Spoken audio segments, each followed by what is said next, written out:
بسم اللہ الرحمن الرحیم الحمد للہ رب العالمین والصلاة والسلام علی اشرف الانبیاء وسید المرسلین اما بعد۔ باب الدین یسر، یہ باب کل پڑھا گیا تھا اور اس کے بارے میں مقصد باب اور مناسبت ما قبل سے بیان کر دی گئی۔ اس باب کے اندر امام بخاری نے دو حدیثیں پیش کی ہیں، ایک حدیث تعلیقاً اور ایک حدیث موصولاً۔ یہ تعلیقاً ذکر کی گئی حدیث خود امام بخاری نے اپنی دوسری کتاب الادب المفرد کے اندر موصولاً پوری سند کے ساتھ ذکر کی ہے، اور اسی طرح امام احمد بن حنبل نے بھی اپنے مسند کے اندر اس کی تخریج کی۔ اس حدیث میں الفاظ ہیں کہ اللہ کے نبی علیہ السلام نے ارشاد فرمایا، احب الدین الی اللہ الحنیفیۃ السمحہ، اللہ کے نزدیک پسندیدہ دین وہ ہے جو حنیفیہ اور سمحہ ہو۔ اس کی تفسیر بھی کل عرض کر دی گئی تھی کہ حنیفیہ وہ ہے جو ساری چیزوں سے کٹ کر اللہ کی طرف رجوع کرے، مراد اس سے اخلاص ہے، اور سمحہ کے معنی آسان، سمحہ سہلا۔ اس سے معلوم ہوا کہ دین کے اندر آسانی مطلوب ہے، دین کے اندر سختی، دین کے اندر شدت، دین کے اندر بیجا افراد، یہ بات دین کے اندر مطلوب نہیں ہے، مقصود نہیں ہے۔ اس کے بعد دوسری حدیث ہے، اس کو دیکھ لیجئے۔ حضرت ابو ہریرہ رضی اللہ عنہ کہتے ہیں کہ اللہ کے نبی علیہ السلام نے ارشاد فرمایا، ان الدین یسر، دین آسان ہے، وَلَن يُشَادَّ الدِّينَ أَحَدٌ إِلَّا غَلَبَهُ، اور کوئی بھی آدمی دین کا مقابلہ نہیں کرتا مگر دین اس کے اوپر غالب آ جاتا ہے۔ فَسَدِّدُوا، لہذا اعتدال کے ساتھ ٹھیک ٹھیک چلتے رہو، وقاربو، اور قریب قریب رہو، وابشروا، اور بشارت حاصل کرو، واستعینوا بالغدوۃ والروحۃ وشیء من الدلجہ، اور مدد حاصل کرو صبح کے وقت سے، شام کے وقت سے، اور رات کے کچھ حصے سے۔ اس کی تفسیر عرض کروں گا۔ سب سے پہلے تو یہ بات ہے کہ اوپر کی حدیث میں اور اس حدیث کے اندر ایک بات یہ فرمائی گئی کہ دین آسان ہے، اور اللہ کے نزدیک محبوب اور پسندیدہ دین وہ ہے جو آسان ہو، جس میں شدت نہ ہو، جس کے اندر سختی نہ ہو، جس کے اندر بیجا افراط و تفریط نہ ہو۔ سوال یہ پیدا ہوتا ہے کہ دین کے آسان ہونے کا مطلب کیا ہے؟ اگر اس کو یوں ہی چھوڑ دیا جائے اور اس کی تشریح ہمارے سامنے نہ ہو تو پتہ نہیں کون اس سے کیا سمجھے۔ دین آسان ہے، نماز کون پڑھے؟ بڑی مشکل ہے نماز۔ بھائی دین تو بہت آسان ہے، یا مولویوں نے دین کو بہت مشکل بنا دیا، نماز پڑھو، روزہ رکھو، زکات دو، یہ کرو اور وہ کرو۔ ارے دین تو بہت آسان ہے، بس اللہ کا نام لے لی اور چلتے رہے۔ گناہ سے بچنا بہت مشکل ہے، لیکن دین تو بہت آسان ہے، اس لیے گناہ سے بچنے کی کیا ضرورت ہے؟ لا حول ولا قوت الا باللہ۔ یہ تشریح اگر اس کی ہو تو ظاہر بات ہے پورا دین باطل ہو جائے گا۔ نہ نبی کے آنے کی ضرورت تھی، نہ تعلیم دینے کی ضرورت تھی، نہ تزکیے کے اصول بتانے کی ضرورت تھی، نہ احکام کو سکھانے اور اس کے اوپر چلانے کی ضرورت تھی۔ کیا ضرورت تھی کہ نماز کا حکم اللہ کے نبی دیتے اور دیگر احکامات کو جاری فرماتے اور دنیا کے اندر دین کو پھیلانے کی جد و جہد اور محنت کرتے؟ یہ ساری چیزیں اگر مشکل تھی تو آسان یہ تھا کہ دین ہی نہ آتا۔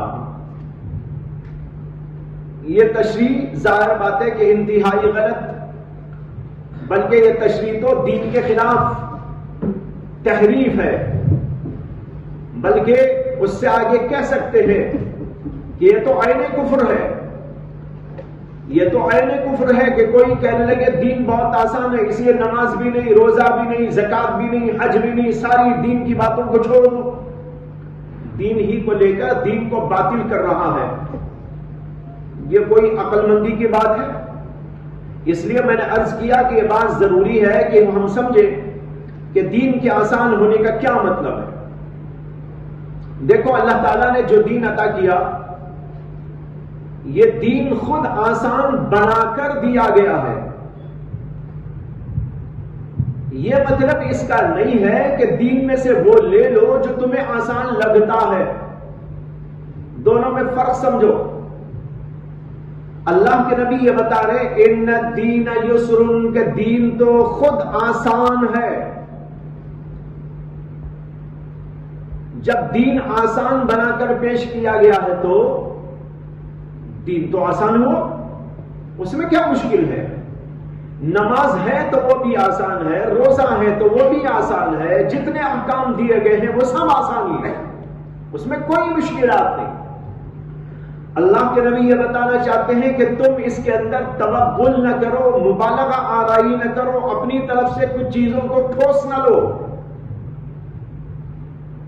دین آسان ہے، جتنا دین میں تم کو سکھایا گیا، بتایا گیا، وہ سب کا سب آسان ہی آسان ہے۔ اس میں مشکل اس وقت میں پیش آتی ہے جب تم دین کو چھوڑ کر کچھ اور چیزوں کو دین میں داخل کر لو گے، اس کے اندر سختیاں پیدا کر لو گے، اس کے اندر مشکلات پیدا کر لو گے، اپنے ذہن سے تراش تراش کر کچھ چیزوں کو اس کے اندر داخل کر لو گے۔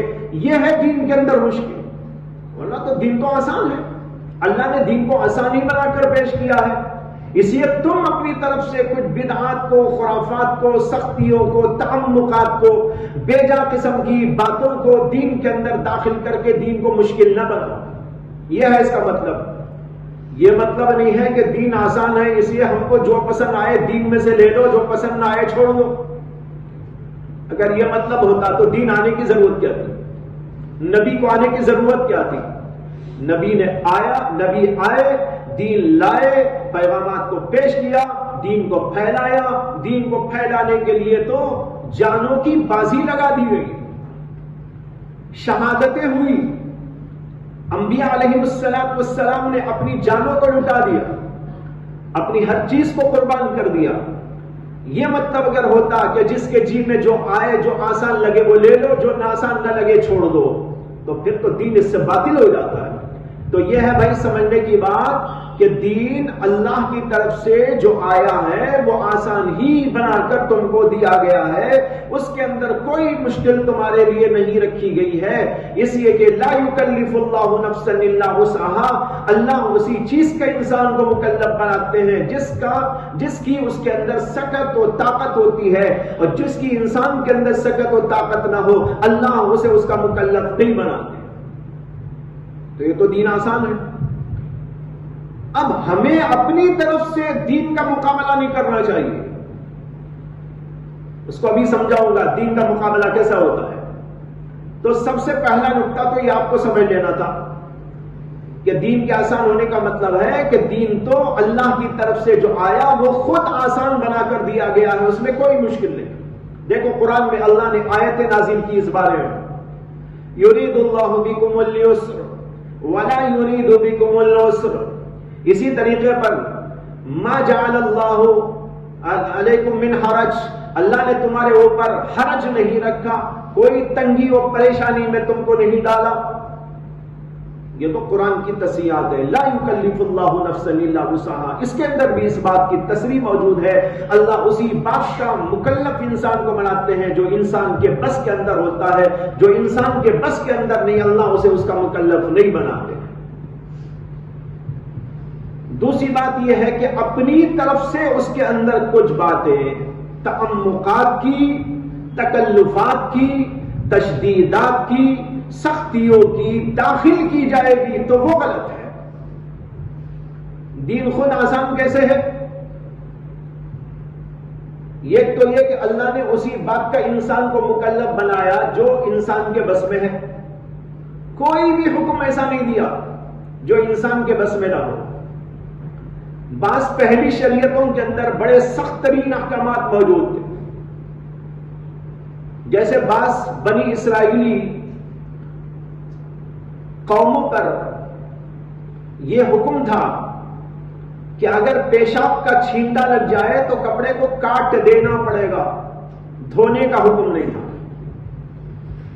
کپڑا ہی کاٹ دینا ہے۔ اسی طریقے پر یہ حکم تھا ان کے ہاں کہ اگر کوئی آدمی گناہ کر لیتا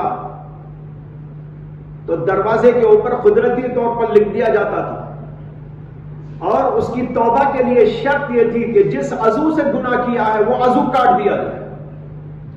آنکھ کا گناہ کیا آنکھ پھوڑ دے، ہاتھ سے گناہ کیا تو ہاتھ کاٹ دے، یہ حکم تھا۔ کتنی سختیاں تھی، لیکن ہماری شریعت کے اندر کتنی آسانیاں ہیں۔ تو ایک تو ماقبل ادیان کے مقابلے میں اس دین کو اللہ نے آسان رکھا، اس کو کہا ان الدین یسر۔ دوسرے خود اس کے اندر بھی آسانیاں ہیں، کوئی حکم ایسا نہیں جو انسان کی طاقت سے باہر۔ اور پھر اگر انسان بیمار ہو جائے تو اس کے لیے الگ احکامات موجود ہیں، آسان احکامات۔ وضو نہیں کر سکتا تیمم کر لے، بیماری ہے بیماری میں عذر ہے تیمم کرنے کی گنجائش دی گئی، پانی نہ ملے تیمم کر لینے کی گنجائش دی گئی۔ اسی طریقے پر اگر کھڑے ہو کے نماز نہیں پڑھ سکتا بیٹھ کر نماز پڑھ لے، بیٹھ کر نماز پڑھنے میں بھی حرج ہو تنگی ہو لیٹ کر نماز پڑھ لے۔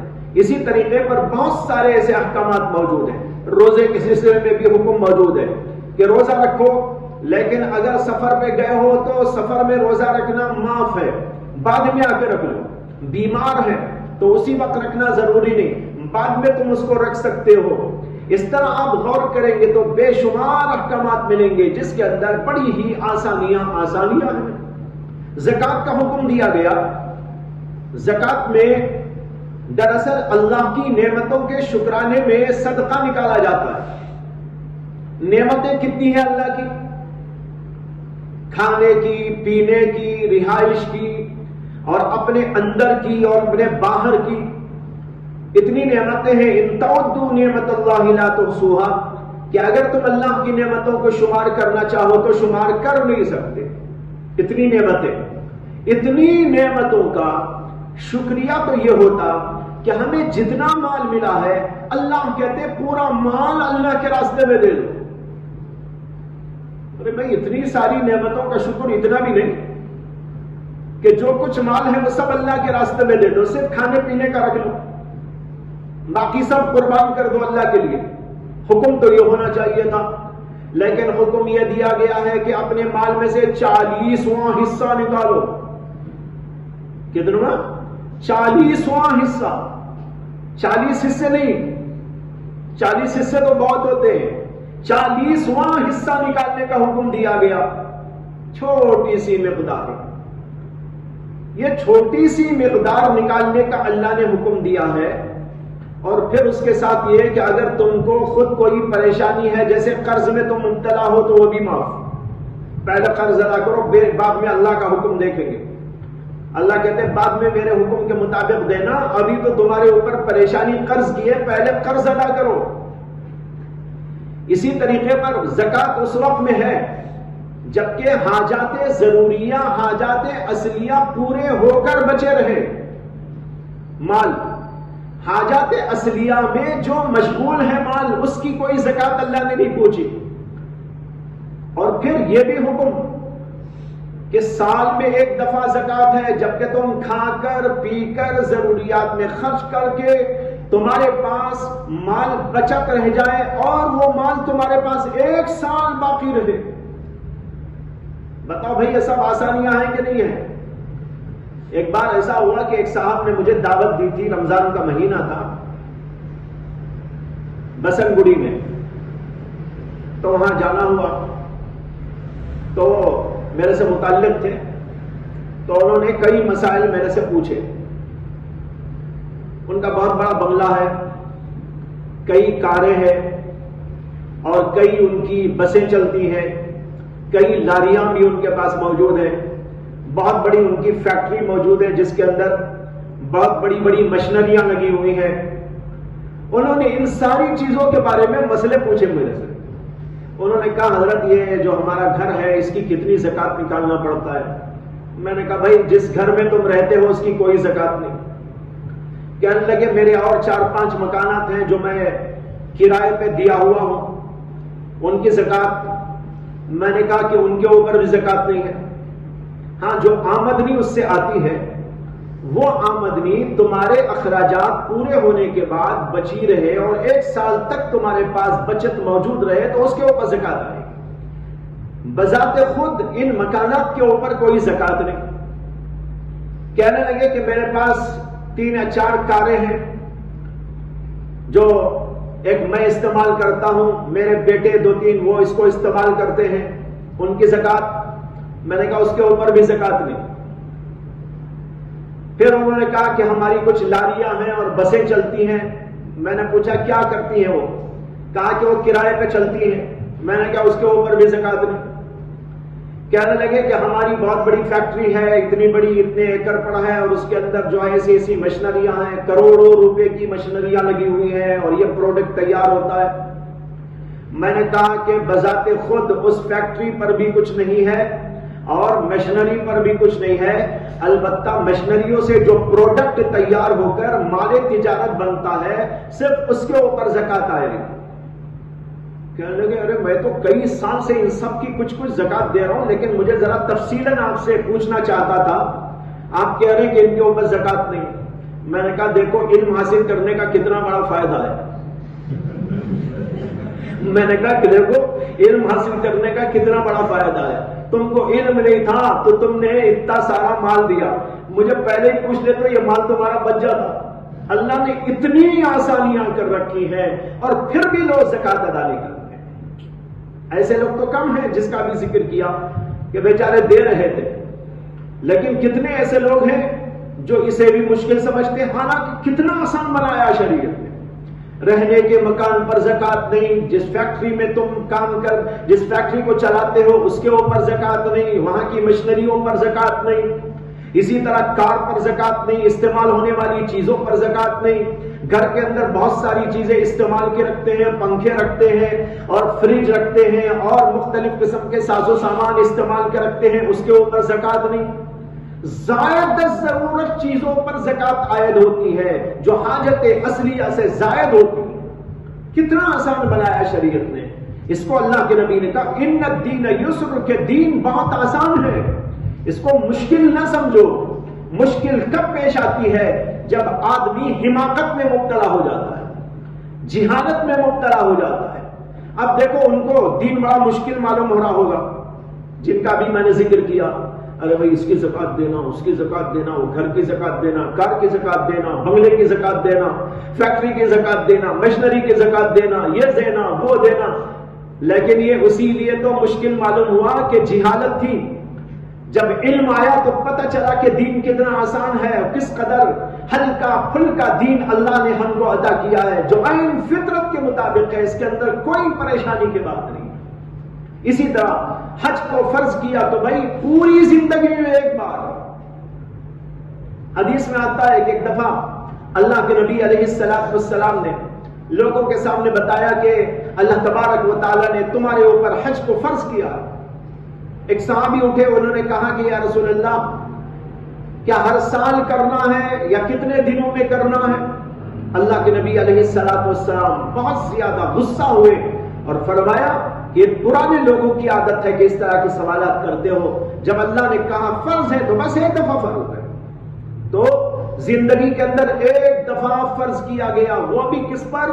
اس آدمی پر جس کے پاس اتنا مال ہو کہ جانے اور آنے کی سہولت اس کے پاس موجود ہو اور جا کر آنے تک کا پورا خرچہ اس کے پاس موجود ہو، اور اپنے خرچے کے ساتھ بیوی بچے یا وہ لوگ جو اس کی ذمہ داری میں پلتے ہیں، جن کی وہ کفالت کرتا ہے، ان کے لیے بھی کھانے پینے، ان کے نفقے اخراجات کی پوری ذمہ داری کو پورا کر کے جا سکتا ہو. یہ سب پورا کرنے کے بعد جو مال بچے جانے آنے کا، اس کے اوپر اللہ نے زندگی میں ایک بار حج فرض کیا.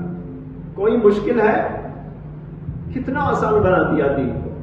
تو اس طرح آپ غور کرتے چلے جائیں تو دین کے احکامات بہت آسان اور عین فطرت کے مطابق. اسی طرح ایک اور بات عرض کرتا ہوں، عیسائیوں کے ہاں زیادہ بڑا بزرگ وہ آدمی ہے جو راہب بن جائے، جنگلوں میں جا کے رہ جائے، نہ بیوی، نہ بچے، نہ گھر بار، نہ شہر کی سہولیات، نہ کھانے و پینے کی چیزوں اور اس کے اندر کی جو ہے اچھائیاں، خوبیاں، اس سے استفادے کا کوئی نہیں، سب کو چھوڑ کر جنگل جا کے بیٹھ جائے، پتے چبا لے، کپڑے بھی نہ پہنے، سردی و گرمی کے اندر بغیر کپڑوں کے سردی کو برداشت کرے، گرمی کو برداشت کرے. جو آدمی اس طرح رہے وہ ان کے پاس سب سے بلند تر اور سب سے بڑا بزرگ ہو جاتا ہے. اور اس کے ساتھ یہ بھی پانی کو ہاتھ نہ لگائے، کبھی نہائے نہیں، منہ نہ دھوئے، یہاں تک کہ پاخانہ کرے تو اس میں بھی پانی استنجا میں استعمال نہ کرے. ایک زمانے میں ایسا تھا کہ ایسے راہبین بہت سارے جنگلات میں جا کے رہتے تھے، اب بھی ہوں گے بعض جگہ پر، لیکن اب کم ہو گیا رواج، اس لیے کہ جو غیر فطری بات ہوتی ہے وہ بہت زمانہ نہیں چلتی. جو غیر فطری بات ہوتی ہے اسے چند دن تو لوگ کریں گے، اس کے بعد چھوڑ دیں گے. چنانچہ اب عیسائیوں کو جا کے دیکھو کون ہے راہب، کوئی نہیں ملے گا آپ کو، بلکہ الٹے ملیں گے سب، جنہوں نے دین ہی کو چھوڑ دیا، جنہوں نے خدا ہی کو چھوڑ دیا، جنہوں نے اپنے دین کا ستیاناش کر دیا. لیکن ایک زمانے میں دین کے نام پر یہ راہبین پیدا ہوتے تھے، جنگلات میں جا کے رہتے تھے. حضرت مولانا ابو الحسن علی ندوی نور اللہ مرقدہ نے اپنی کتاب ماذا خسر العالم بانحطاط المسلمین، جو عربی میں ان کی بڑی شاندار و جاندار و عظیم ترین کتاب ہے، ماذا خسر العالم بانحطاط المسلمین. ایک زمانے میں اس کتاب پر بعض ملکوں کے اندر پابندی عائد کر دی گئی تھی، ان کو خطرہ معلوم ہونے لگا یہ کتاب چلے گی تو اسلام ساری دنیا میں پھیل جائے گا، اس میں اسلام کی خوبیاں، مسلمانوں کی خوبیاں، مسلمانوں کے حکمرانوں کی خوبیاں، مسلمانوں کی تعلیمات کا جو ہے لب لباب اور نچوڑ بڑے عجیب اور غریب انداز سے پیش کیا، اور دیگر دینوں کا مقابلہ اس سے کیا، اور دیگر جو ہے سیاسی اور مختلف قسم کے یہ چل رہے دنیا کے اندر ان نظاموں کے سلسلے میں انہوں نے جائزہ لیا. لوگوں کو ایسا محسوس ہوا کہ اگر یہ کتاب لوگوں میں چل پڑے گی تو دین دنیا کے اندر ایسا پھیل جائے گا کہ ہماری سب کچھ لپیٹ کے رکھ دینا پڑے گا. تو بہرحال اس کتاب میں حضرت نے لکھا ہے کہ ایک زمانہ تھا کہ راہبین پیدا ہوتے، ایک شہر کے اندر 50 راہبین جنگلوں کو چلے جاتے تھے، اور اسی کے اندر یہ لطیفے بیان کیے ہیں کہ ایک راہب 3 سال تک ایک نالی میں سوتا تھا، گندی نالی میں، اور اس کی وجہ یہ بیان کرتا تھا کہ اس سے نفس کو مارنے کا کام لیا جاتا ہے. گندی نالی میں سوتا ہوں اور نفس تو میرا یہ چاہتا ہے خوشبو سونگوں، میں اسے مار کر گندگی سونگاتا ہوں، اور جتنا یہ کروں گا اللہ کے قریب ہو جاؤں. ماشاءاللہ اللہ کے قریب ہونے کا کتنا پیارا طریقہ ہے. ہمارے نبی نے تو ہم کو یہ بتایا ان اللہ جمیل یحب الجمال، اللہ تو جمیل ہیں اور جمال کو پسند کرتے ہیں. کپڑے بھی اچھے پہنو، ڈھنگ کے پہنو، داڑھی بھی رکھو تو ٹھیک سے رکھو، بال بھی رکھو تو ٹھیک سے رکھو، عطر لگایا کرو، نہایا کرو، دھویا کرو، ناخن کاٹا کرو، اور جہاں جہاں بال خامخواہ کے پڑ جاتے ہیں بدن میں اس کو بھی صاف کیا کرو، زیر ناک کے بال صاف کیا کرو، اور جگہوں کے بال صاف کیا کرو، صاف رہو، ستھرے رہو، پاکیزہ رہو. جتنے پاکیزہ رہو گے اللہ کے قریب چلے جاؤ گے. اور فرمایا الطہور شطر الایمان، پاکی صفائی آدھا ایمان ہے. یہ اسلام کی تعلیمات، اور ان کی تعلیم یہ ہے کہ گندے نالے میں سو تو اللہ تک پہنچ جائے.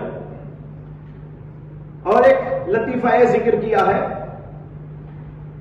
کہ ان راہبوں میں چلتے چلتے کچھ نوجوان بھی آ گئے، اور ان نوجوانوں میں وہ سکت نہیں رہی. ان کے ان کے جو سلف تھے ان کی اتباع کرنے کی، تو انہوں نے ذرا پانی وانی استعمال کرنا شروع کر ڈالا. یعنی بیت الخلا جاتے ہوئے، پیشاب کرتے ہوئے، یا کبھی نہانے کے لیے پانی وانی استعمال کرنا شروع کر ڈالا. تو ان کا ایک جو بڑا راہب تھا اس بڑے راہب نے سب کو جمع کر واز نصیحت کی، اور اس واز و نصیحت کے اندر اس نے کہا، ارے آج تم کہاں بھٹکتے چلے جا رہے ہو؟ ہمارے اسلاف کا طریقہ تو یہ تھا کہ وہ کبھی پانی استعمال نہیں کرتے تھے، تم بھٹک بھٹک کے کہاں چلے جا رہے ہو کہ آپ غسل خانے میں بھی پانی لے جاتے ہو، بیت الخلاء میں بھی پانی لے جاتے ہو، تم نے اسلاف کا طریقہ بھی چھوڑ دیا۔ یہ تقریر دل پذیر وہاں پر اس پادری نے، وہ راہب نے کی۔ اب اندازہ کرو کہ ایسا دین عجیب و غریب دین تھا۔ اس کی تفصیلات اس کتاب میں پڑھی ہے جس کا میں نے حوالہ دیا تھا، بڑے ہی لطائف اس کے اندر آپ کو ملیں گے۔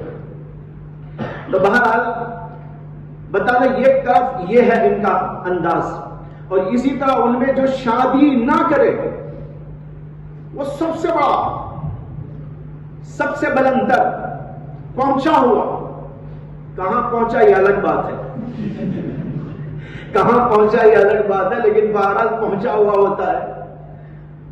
کچھ لوگ ہوتے ہیں نا کہ اپنے آپ کہتے ہیں بھائی ہم تو پہنچے ہوئے ہیں۔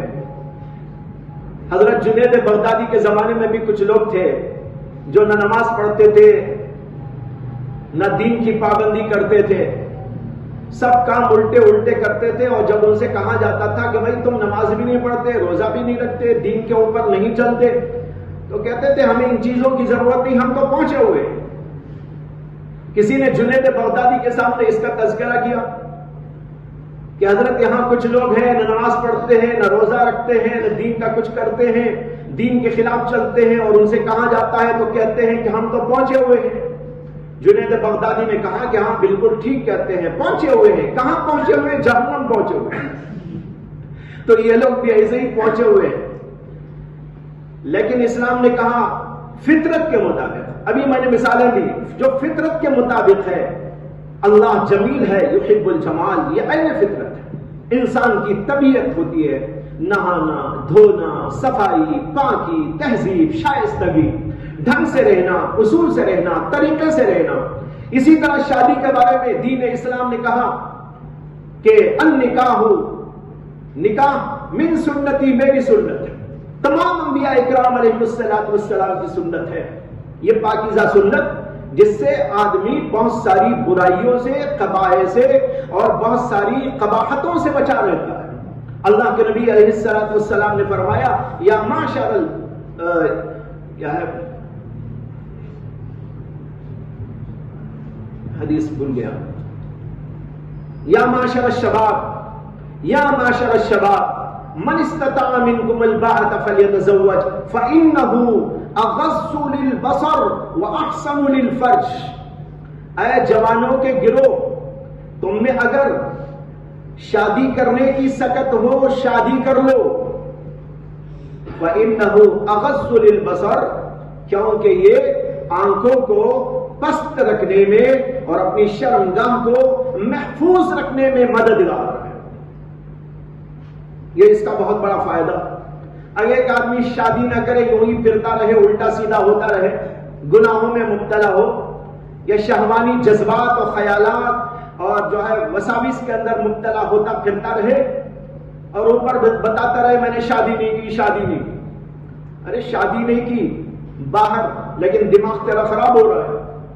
اس سے بہتر تو یہ تھا کہ دماغ خراب نہ کرے، بلکہ دماغ کو سکون پہنچائے اور اللہ کی عبادت میں لگا رہے، دین کے طریقے پر زندگی کرے، ورنہ تو دماغ خراب، دل خراب، پریشان حال، نہ ادھر کا نہ ادھر کا۔ ایک صحابی تھے، ان کا نام تھا حضرت عکاف رضی اللہ عنہ، حضرت عکاف رضی اللہ عنہ۔ حضرت عکاف نے شادی نہیں کی۔ وہ ایک دفعہ اللہ کے نبی علیہ السلام کی خدمت میں آئے۔ آپ نے پوچھا، عکاف تمہاری شادی ہو گئی؟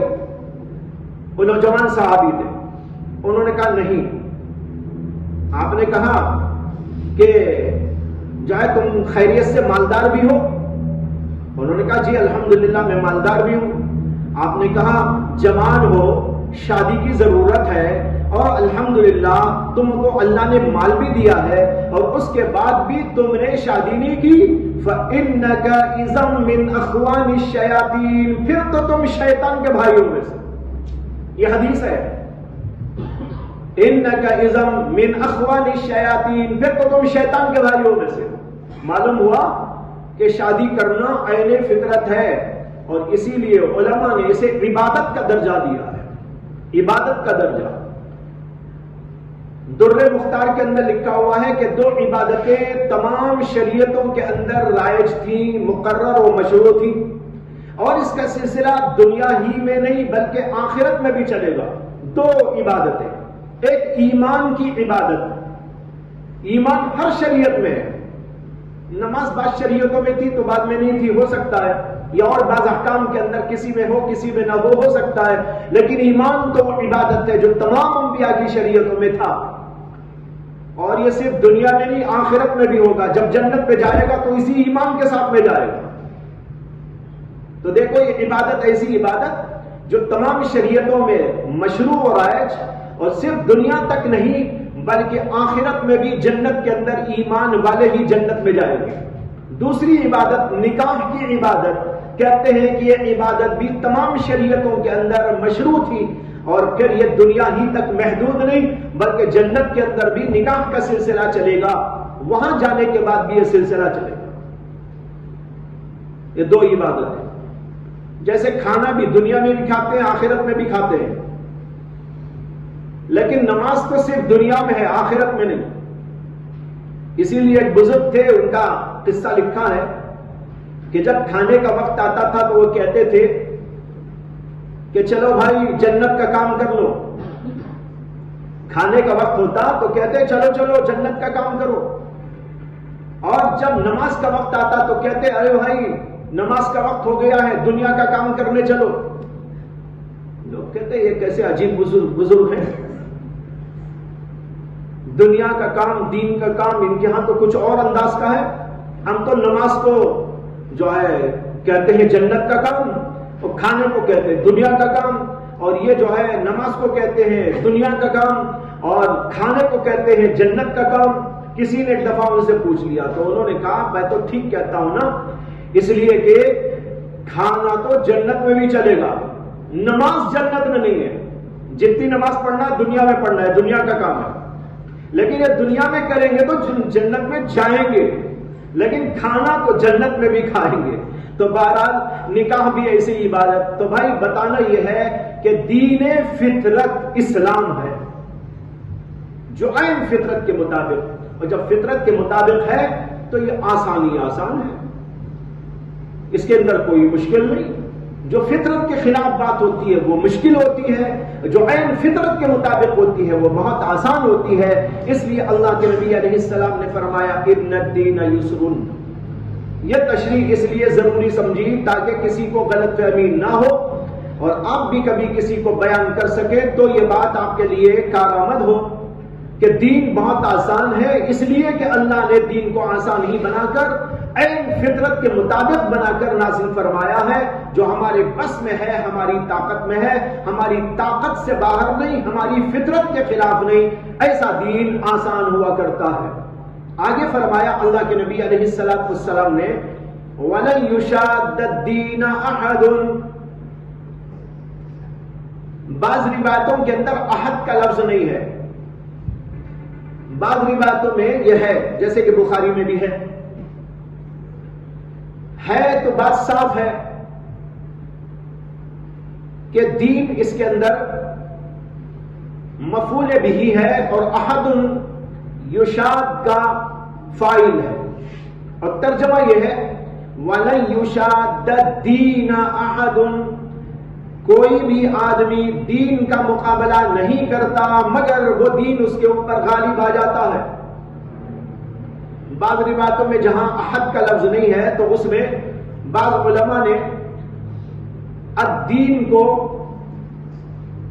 مرفوع پڑھا ہے، اور یشادہ کو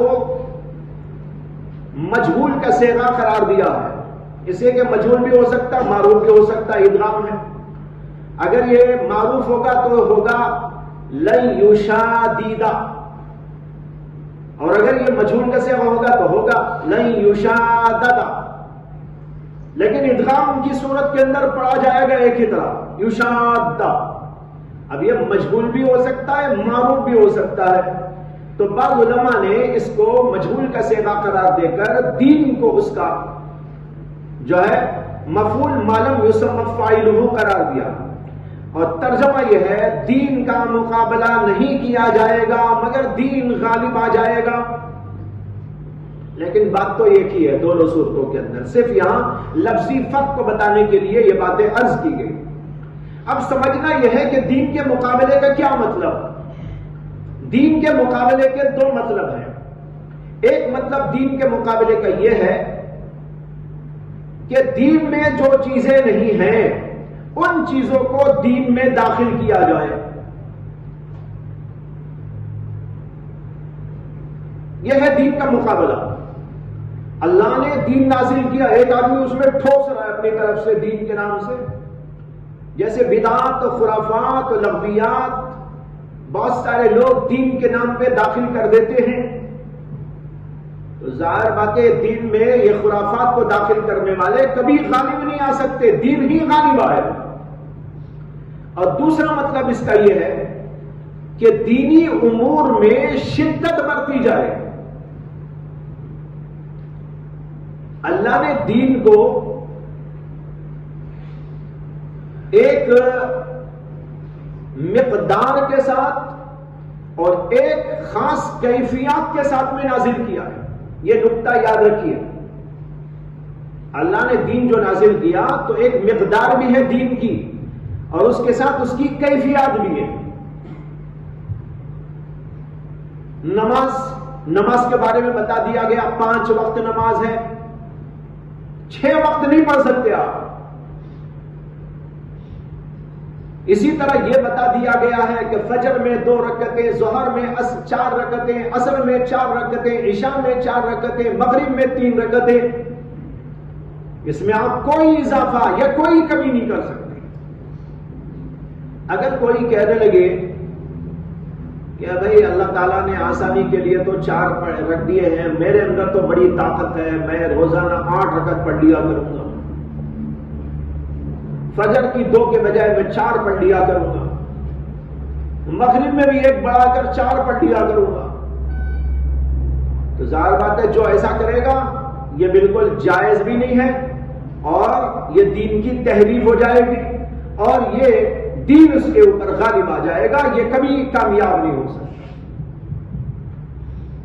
اور میں نے کہا یہ تو مقدار کی بات ہوئی، مقدار کے ساتھ دین اپنی کیفیات بھی رکھتا ہے۔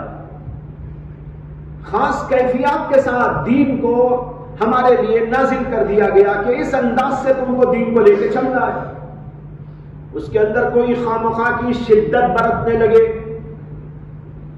جیسے حدیث میں آتا ہے کہ کچھ صحابہ رسول اکرم صلی اللہ علیہ وسلم کی خدمت میں اللہ کے رسول علیہ السلام کی کے گھر پہ تشریف لائے، حاضر ہوئے، اور ازواج مطہرات سے انہوں نے پوچھا کہ نبی اکرم صلی اللہ علیہ وسلم گھر میں کس طرح رہتے ہیں، گھر کے اعمال کیا ہیں، گھر کی عبادات کیا ہیں، یہ پوچھنے کے لیے ہم حاضر ہوئے ہیں۔ ازواج مطہرات نے بتایا کہ اللہ کے نبی علیہ السلام کبھی روزوں پر روزے رکھتے جاتے ہیں اور کبھی چھوڑتے بھی ہیں، یعنی نفل روزے، اور بتایا کہ آپ رات میں سوتے بھی ہیں اور عبادت بھی کرتے ہیں، اور اسی طرح آپ کے بیوی بچے ہیں اور آپ ان کے اندر رہتے ہیں، ان کے درمیان میں باتیں کرتے ہیں، ان کے حقوق کو ادا کرتے ہیں، ان کے ساتھ ہنسی مذاق کرتے ہیں، بے تکلفانہ زندگی کرتے ہیں۔ جب صحابہ کرام نے یہ باتیں سنی، 3 صحابہ تھے، انہوں نے آپس میں کہا کہ بھائی اللہ کے نبی کا مقام تو بہت بڑا ہے، آپ کبھی سو جائیں تو کیا، کبھی عبادت کریں تو کیا، آپ روزہ رکھیں تو کیا، نہ رکھیں تو کیا، اور آپ بیوی بچے کر ان کے اندر رہیں سہیں اور دنیاوی معاملات میں رہیں تو کیا ہے، اللہ کے نبی کو جو مقام و مرتبہ بلند ترین دے دیا گیا ہے اس کے اندر کچھ بھی فرق آنے والا نہیں، لیکن ہم بھی اگر ایسا کریں تو ہمارا تو کوئی مقام ہی نہیں، تو ہم تو پھر نجات کیسے پائیں گے۔ اسی ایک صحابی کہنے لگے کہ میں آج سے وعدہ کرتا ہوں کہ کبھی بھی روزہ نہیں چھوڑوں گا۔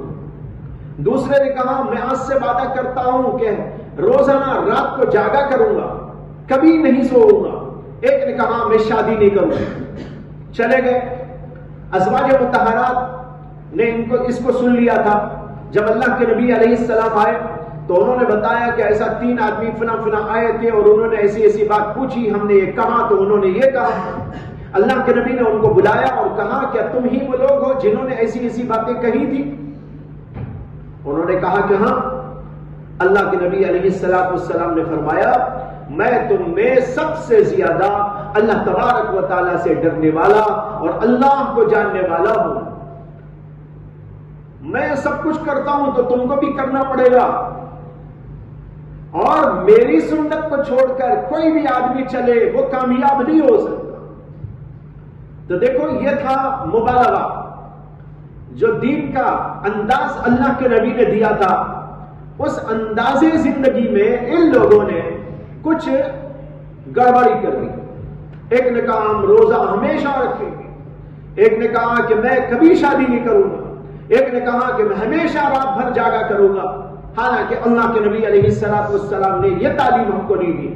یہ تشدیدات ہیں, اپنے اوپر ان تشدیدات کو داخل کر لینا یہ دین کا مقابلہ ہے. اس دین کے مقابلے کے بارے میں اللہ کے نبی کہتے ہیں وَلَن يُشَادَّ الدِّينَ أَحَدٌ إِلَّا غَلَبَهُ. جو آدمی دین کا مقابلہ کرے گا دین بالآخر اس کے اوپر غالب آ کے رہے گا.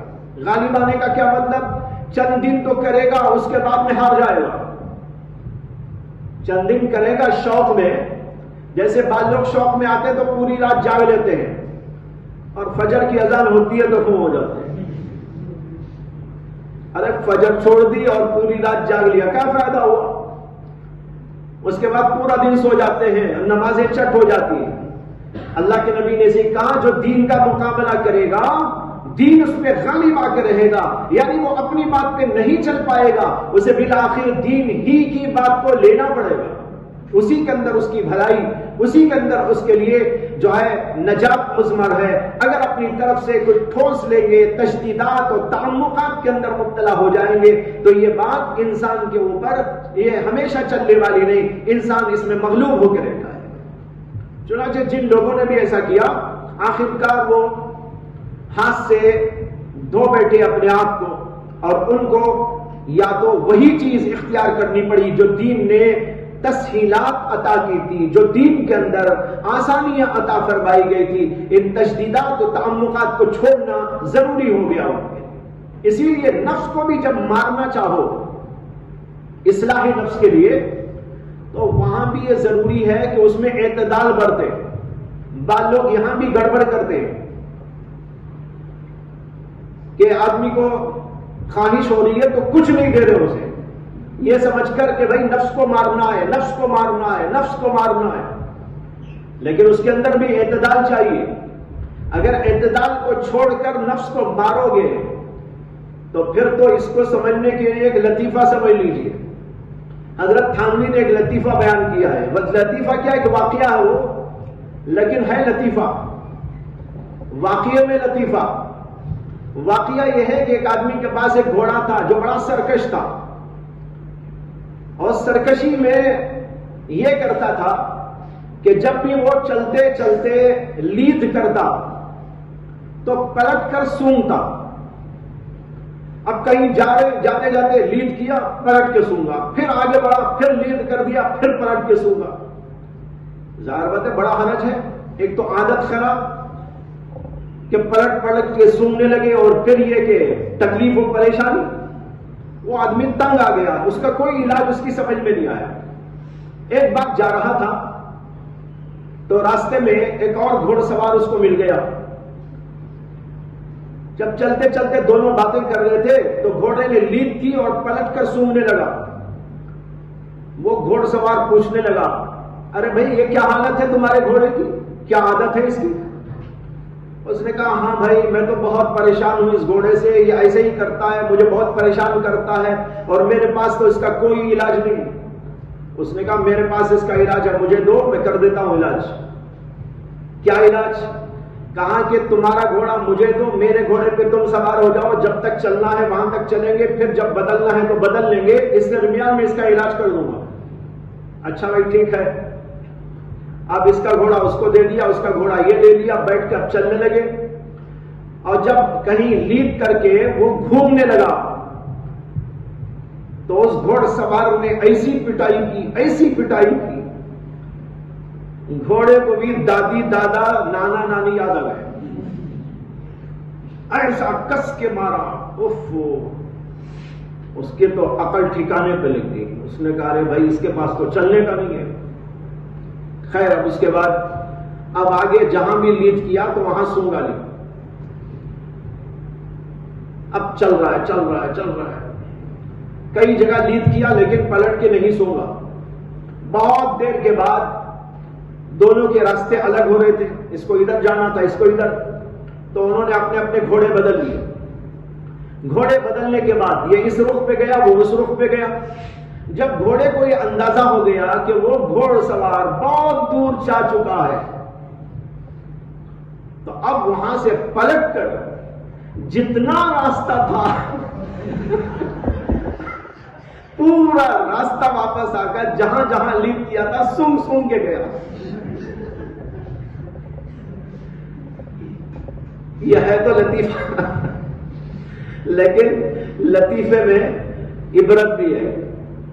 یہ حضرت تھانوی نے واقعہ بیان کیا کہ نفس کو مارنے میں ایسی تدبیر نہیں کرنا چاہیے، کبھی ریئیکشن ہوتا ہے تو بالکل الٹ جاتا ہے نفس بھی، جیسے گھوڑا الٹ گیا، گھوڑا پلٹ گیا، اسی طریقے پر نفس بھی کبھی الٹا ہو جاتا ہے، ضد میں آ جاتا ہے۔ اس لیے ایسا بھی نہ کرو، اس کو منا کر دین پلاؤ، اس کو منا کر سمجھا کر دین کی باتوں پر چلاؤ۔ اسلام یہی کہتا ہے، یہی سنجیدگی ہے، یہی طریقہ ہے، یہی اصول ہے۔ آپ کو تہجد میں اٹھنا نہیں ہوتا، نفس آپ کو جو ہے آپ کی بات ماننے کو تیار نہیں، آپ اسے یہ کہیے کہ بھائی رات میں اٹھنا مشکل ہے نا، دو رکعت 4 رکعت پڑھ کے سو جائیں گے، اور رات ہی میں پڑھ لو۔ جب اس کی ذرا عادت ہو جائے تو کہنا دیکھو کتنا آسان ہے، پڑھ کے سو گئے۔ اب صبح میں بھی اٹھ کر بہت دیر تک نہیں پڑھنا ہے، 2 رکعت پڑھ لینا، 2 رکعت پڑھنے میں کتنا وقت لگے گا، چلو 10 منٹ لگیں گے، 10 منٹ پڑھ لینا پھر آرام کر لینا۔ اب اسے اسی طرح رکھو، 2 رکعت پڑھے، 2 رکعت پڑھے، رات میں اٹھو 2 رکعت نماز پڑھو، سو جاؤ۔ پھر اس کے بعد اسے کہو 2 ہی رکعت تو پڑھ رہا ہے بھائی، 4 پڑھ لے، کیا پریشانی ہے؟ اب 4 کی عادت ڈالو۔ پہلے اٹھتے تھے 10 منٹ کے لیے، اب اٹھیں گے 20 منٹ کے لیے، اور پھر اس کے بعد آدھا گھنٹہ ہو جائے گا، پھر 1 گھنٹے تک بھی اٹھنے کی آرزو ہو جائے گی، اور اس میں کامیابی ہو جائے گی۔ اس طریقے پر نفس کو کام پہ لگانے کی ضرورت ہوتی ہے۔ اگر ایسا نہیں کریں گے تو اللہ کے نبی نے جیسے کیا فرمایا لَئِن شَادَ الدِّينَ أَحَدٌ إِلَّا غَلَبَهُ۔ اس کے بعد میں کہتے ہیں فَسَدِّدُوا،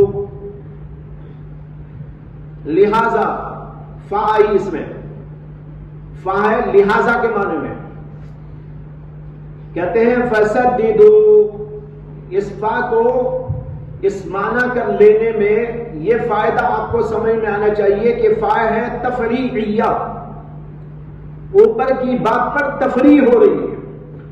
جب دین پر کوئی غالب نہیں آ سکتا، دین ہی غالب آئے گا، دین کا مقابلہ کرنے والا کامیاب نہیں ہو سکتا، تو فَسَدِّدُوا، اعتدال کے ساتھ میں چلو۔ یہ ہے اسلام، اعتدال کے ساتھ میں چلو، افراط بھی نہ ہو تفریط بھی نہ ہو۔ افراط یہ ہے کہ حد سے بڑھ جاؤ، تفریط یہ ہے کہ حد سے گھٹ جاؤ۔ نمازیں بھی چھوڑ دیا، تفریط، اور اگر 5 کی جگہ 6 نمازیں پڑھنے پہ آیا تو افراط۔ تہجد بھی پڑھے لیکن سلیقے سے پڑھے، جتنا ہے طاقت میں اتنا پڑھے، لیکن بہرحال نہ چھوڑے، چھوڑ دینا تفریط ہے، حد سے تجاوز کرنا یہ افراط ہے۔ اللہ کے نبی کہتے ہیں فَسَدِّدُوا، لہذا اعتدال کے ساتھ میں چلو۔ سداد کے معنی آتے ہیں ٹھیک رہنا، اسی سے اس کا ترجمہ میں کر رہا ہوں، اعتدال کے ساتھ میں چلو، نہ افراط ہو نہ تفریط ہو۔ وَقَارِبُوا، قاربو کے معنی ہے قریب قریب رہو، بعض لوگوں نے قاریبو کا ترجمہ کیا ہے ایک دوسرے کی مدد کرو. مقاربت کے ایک معنی مساعدت کے بھی آتے ہیں. ایک دوسرے سے قریب رہو یعنی ایک دوسرے کے قریب رہ کر ایک دوسرے کی مدد کرو.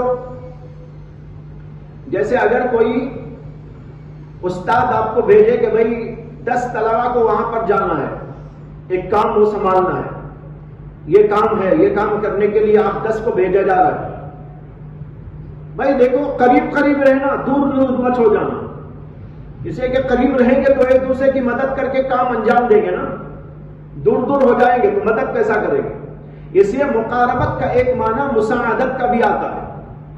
اور دوسرے علماء نے قاریبو کا مطلب یہ بیان کیا ہے کہ قاریبو کے معنی ہے کہ اگر تم جو ہے بالکل ٹھیک اعتدال کی راہ پہ نہیں رہ سکتے تو بہت دور بھی نہ چلے جاؤ, اس کے قریب قریب ہی رہو. یہ معنی بیان کیا ہے حافظ ابن حجر اسقلانی نے. انہوں نے کہا کہ یہ مطلب ہے کہ اگر سدیدوں پر عمل نہیں کر سکتے یعنی اعتدال پر رہنا تمہارے لیے کچھ مشکل ہو رہا ہو تو بہت دور بھی نہ چلے جاؤ اعتدال سے, بلکہ اعتدال کے قریب قریب ہی رہو. دوسرے معنی میں نے بتا دیے کہ ایک دوسرے کی مدد کرو یعنی دین کے کاموں پر ایک دوسرے کی مدد کرو. اس لیے کہ دین کے کاموں پر ایک دوسرے کی مدد کرنے سے معاملہ آسان ہو جاتا ہے. اس کی مثال دیتا ہوں. اگر طلبہ میں ایک ہی آدمی تہجد کو اٹھ رہا ہو تو اس کے لیے مشکل ذرا معلوم ہوگا, لیکن اس کا ساتھ دینے کے لیے 2-4 اور بھی اٹھنے لگے تو ایک دوسرے کو قوت ملے گی کہ نہیں ملے گی؟ آسان معلوم ہوگا. ارے بھائی فلاں بھی اٹھ رہے ہیں, فلاں بھی اٹھ رہے ہیں, بلکہ اس کے اندر ایک دوسرے کا مقابلہ بھی ہوگا. ارے وہ اٹھ گیا تھا, میں سو گیا تھا, نہیں مجھے بھی اٹھنا چاہیے, فلاں کو بھی اٹھنا چاہیے. اب 2 4 5 6 سے پھر جو ہے بہت سارے طلبہ اٹھنا شروع ہو جائیں گے. یہ ہے مقاربت کا ایک معنی کہ ایک دوسرے کی مدد کرو. اور آگے فرمایا وَبْشِرُوا, اس کو 2 طرح پڑھ سکتے ہیں, ابشروا بھی پڑھ سکتے ہیں, یہ باب افعال سے. وَبْشِرُوا دونوں طرح پڑھنے کی گنجائش ہے. معنی یہ ہے کہ بشارت حاصل کرو یا بشارت دو. ابشروا بشارت دو یعنی نیکی پہ چلنے والوں کو, اچھائی پہ چلنے والوں کو بشارت دو تاکہ ان کی ہمت افزائی ہو سکے, ذہن سازی ہو سکے. جیسے کہ ایک آدمی تہجد پڑھنے لگا, آپ نے کہا بڑا پڑھنے والا آیا, یہ دکھانے کو پڑھ رہا ہے, اس کی تو ہمت پست ہو جائے گی. اس کے بجائے ماشاءاللہ سبحان اللہ بھائی آپ نے تو جو ہے شروع کر دی ہے, دعا کیجئے مجھے بھی اللہ توفیق دے دے, تو اس کی ہمت اور بڑھ جائے گی اور آپ میں بھی ہمت پیدا ہو جائے گی. اس لیے فرمایا وَأَبْشِرُوا یا وَبْشِرُوا. وَبْشِرُوا کے معنی میں بشارت حاصل کرو. بعض علماء کہتے ہیں ابشروا اور وبشروا دونوں کے ایک ہی معنی ہیں, بشارت لو اور بشارت دو. اسے کہ دین کے کاموں میں ایک دوسرے کی مدد اسی طرح ہوتی ہے اور اس کے ذریعے سے دین پہ چلنا آسان ہو جاتا ہے. اور آگے کہا وَاسْتَعِينُوا بِالْغَدْوَةِ وَالرَّوْحَةِ وَشَيْءٍ مِّنَ الدُّلْجَةِ. غدوہ کے معنی آتے ہیں اول دن میں چلنا, شروع دن میں چلنا. روحا کے معنی آتے ہیں آخری دن میں چلنا یعنی زوال کے بعد چلنے کو کہتے ہیں روحا, اور صبح فجر کے بعد چلنے کو کہتے ہیں غدوہ. اور دلجا کہتے ہیں, یہ دلجا کا لفظ بعض علماء کہتے ہیں ادلاج سے بنا ہے, اور ادلاج سے اگر بنا ہو تو دلجا کے معنی آتے ہیں صبح میں چلنا. اور ہو سکتا ہے کہ یہ ادلاج سے بھی ہو, ادلاج, ادلاج نہیں ادلاج, باب افتیال سے. باب افتیال سے بنے گا تو یہ بنے گا ادتیلاج. لیکن اصول یہ ہے کہ باب افتعال کے فا کلمے میں دال واقع ہو تو اس دال کو تا کو دال سے بدلتے ہیں، پھر دال کا دال میں ادغام کر دیتے ہیں، یہ ہو جاتا ہے ادیلاج، یعنی افتعال کے وزن پر۔ اگر یہ ادیلاج سے ہو تو اس صورت میں اس کے معنی ہوتے ہیں رات میں چلنا۔ ادلاج کے معنی ہوئے صبح کے وقت میں چلنا، یعنی علی الصباح، رات کے آخری حصے میں۔ اور ادلاج سے ہو تو دلجا کے معنی آتے ہیں رات کے شروع حصے میں چلنا۔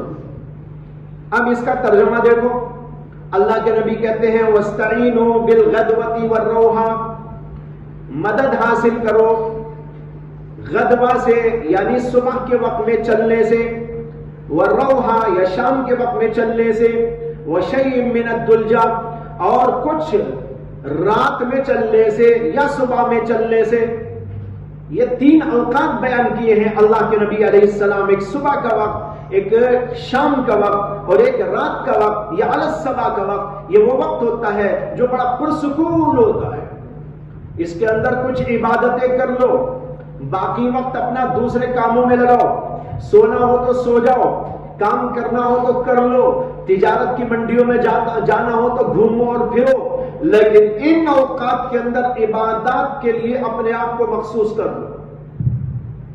علماء کہتے ہیں اس میں اعتدال سکھایا اللہ کے نبی نے کہ کچھ آرام بھی کر لو اور کچھ کام دھام بھی اپنا کر لو، دنیا کے کسی معاملے کے اندر حرج بھی نہیں، اس کے ساتھ عبادت کرنے اور آگے بڑھنے کے لیے دین کے اندر ان اوقات سے مدد حاصل کرو، صبح میں مدد حاصل کرو، شام میں مدد حاصل کرو یا رات میں مدد حاصل کرو، علی الصباح مدد حاصل کرو۔ اسی لیے ہم کو نمازیں بھی جو دی گئی ہے وہ الگ الگ اوقات میں دی گئی ہیں تاکہ کوئی حرج باقی نہ ہو۔ یہ دیکھیے کہ فجر کی نماز پڑھنے کے بعد ظہر تک کوئی نماز نہیں ہے، کتنا بڑا وقت ہے، اور یہ وقت وہ ہوتا ہے جس میں انسان کی بڑی بڑی ضروریات پوری ہوتی ہے، پورا کاروبار دنیا میں اسی وقت میں چلتا ہے۔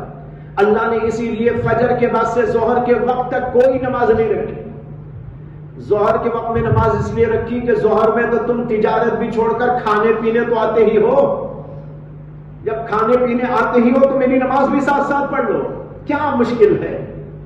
دوپہر میں نماز، بیچ میں کوئی نماز نہیں، اور پھر عصر میں نماز۔